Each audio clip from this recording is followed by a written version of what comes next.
Hello and नमस्कार दोस्तों। मैं हूं सौरभ और आप देख रहे हैं एनी टाइम फिटनेस, जहां आपको मिलती है home workout related videos every day. तो दोस्तों आज हमारा वर्कआउट का डेट 23 है और 7 दिन बचे हैं।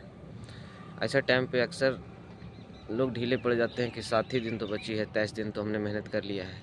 पर असली बात तो यह है कि हमें लाइफ टाइम एक्सरसाइज करनी है, तो हमें एफर्ट को और ज़्यादा एक्सेलरेट करना होगा, और ज़्यादा पावर लगाना होगा, और ज़्यादा एफर्ट से हमें करना होगा दोस्तों एक्सरसाइज। सो बिना देर किए चलिए एक्सरसाइज पे चलते हैं। Let's go. आप सभी का बहुत बहुत स्वागत है हमारे वर्कआउट सेशन में। As usual rule is same, जो हम 23 दिन से करते आ रहे हैं। डे 1 से जो करते आ रहे हैं वही हमको करना है, कुछ नया नहीं करना है दोस्तों।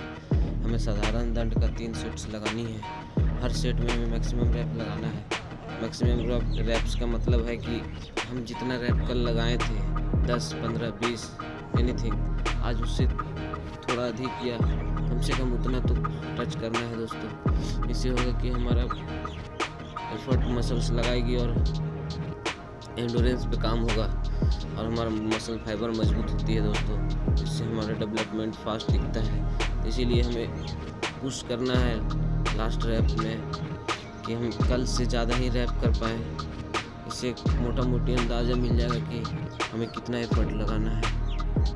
डे 1 पे जो हम स्टार्ट किए थे आज उससे काफ़ी ज़्यादा चेंज हो चुका है।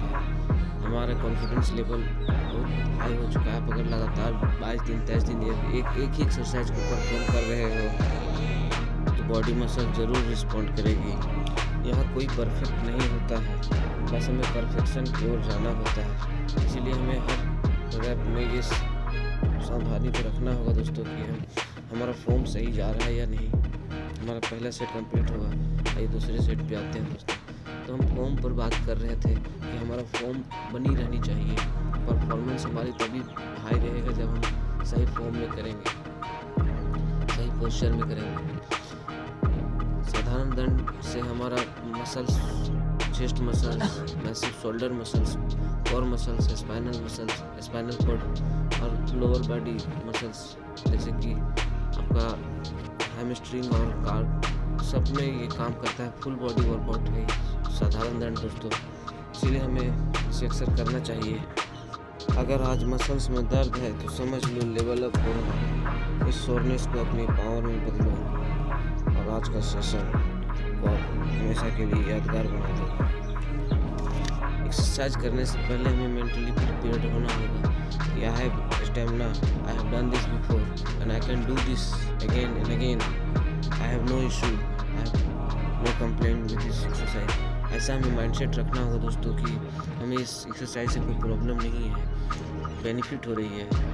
हमें एक्सरसाइज को फुल रेंज ऑफ मोशन में करना है, बिल्कुल रुकना नहीं है। अगर थकान फील हो रहा है तो बस याद रखो you are build to last life. एक मैराथन है, स्प्रिंट नहीं है। इसीलिए हमें स्टेमिना बिल्ड करना है, हमारा अपना इंडोरेंस लेवल को अप करना है। मसल इंडोरेंस तभी बढ़ेगा दोस्तों जब हम इसको ओवरलोड देंगे।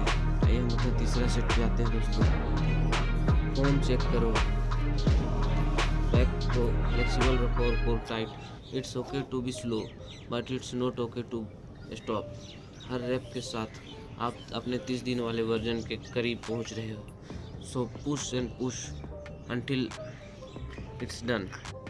याद रखो फ्रेंड्स, हम अपने आप को बदलने के लिए इस चैलेंज को लिया है, तो हमें तब तक बदलाव नहीं दिखेगा जब तक हम अपना माइंडसेट को नहीं बदल लेते हैं। तो इसीलिए हमें मैक्सिमम पुश करना है। एक बात याद रखें दोस्तों, अगर हमें अपना खुद का बेस्ट वर्जन देखना है तो हमें सबसे ज़्यादा एफर्ट लगाना होगा। इसीलिए एफर्ट लगाने में कोई कसर नहीं छोड़े, हमें जम के मेहनत करनी होगी। ऑनेस्ट के ईमानदारी के साथ हमें एफर्ट लगाना है। जब माइंड कहे बस बहुत हुआ, तभी रियल ट्रांसफॉर्मेशन स्टार्ट होती है। हमारे फैट बर्न होते हैं। Feel every rep, feel the burn. और सांस लेते रहें हर वक्त, क्योंकि सांस लेने से ही हमारा स्टेमिना बढ़ेगी। Very thank you for watching my video. अगर आप यहाँ तक देखे हो तो कमेंट करके बताओ डे 23 डन और या नहीं। साथ ही 30 दिन तक रुकने वाले हो या नहीं?